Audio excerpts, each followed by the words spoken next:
देहदृष्ट्या तु दासोऽहं जीवदृष्ट्या तु अंशकः आत्मदृष्ट्या त्वमेवाहम् इति मे निश्चला मतिः.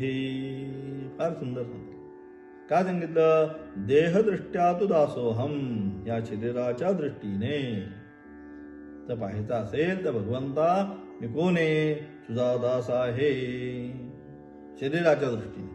त्यानंतर जीवदृष्ट्या तू अंशः अहम, जीवदृष्टीने जर पाहायला गेलं तर मी कोण आहे? तुझाच अंश आहे. ममैवांशो.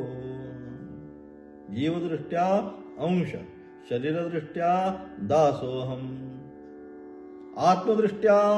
आत्मदृष्टीने पाहायला गेलो तर आत्मदृष्ट्या त्वमेव अहम, तर तूच मी आहे. आत्मदृष्ट्या आपल्यामध्ये कोणत्याही प्रकारची भिन्नता नाही, तू मीच आहे.